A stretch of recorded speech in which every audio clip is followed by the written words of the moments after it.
ഇവിടെ AI ഉപയോഗിക്കുമ്പോഴുള്ള പ്രശ്നം എന്താ?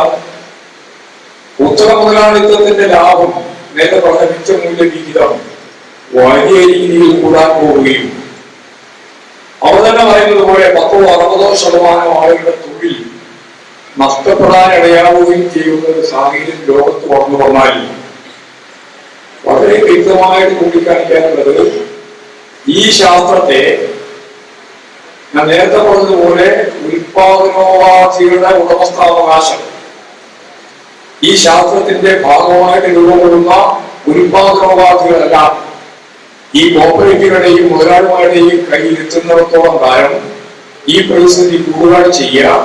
വലിയ പോരാട്ടങ്ങളും സമരങ്ങളും ശക്തിപ്പെട്ടു വരികയാണ് ചെയ്യുക. അതിന്റെ അർത്ഥം അടുത്ത കൊല്ലാവുമ്പോഴേക്കും അതിന്റെ അപ്പുറത്തെ കൊല്ലാവുമ്പോഴേക്കും അടുത്ത 10 കൊല്ലം കൊണ്ട് ഇതെല്ലാം മാറി പുതിയ രീതിയിലേക്ക് മാറുമെന്ന് ഞാൻ പറയാൻ ഉദ്ദേശിക്കുന്നില്ല. ഒരുപാട് കാര്യങ്ങളുണ്ട്. പക്ഷെ ഈ വൈരുദ്ധ്യം കൂടുകയാണ് ചെയ്യുക.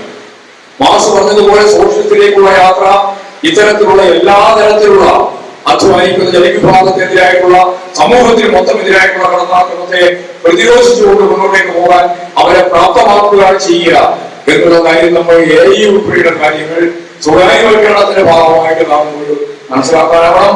ജനീയതയില്ല ഏതാണ്ട് ഇതിനേക്കാൾ മെച്ചപ്പെട്ട രീതിയിലുള്ള AI സംവിധാനത്തെ ഉപയോഗിക്കാൻ തുടങ്ങിയിട്ടുണ്ട്.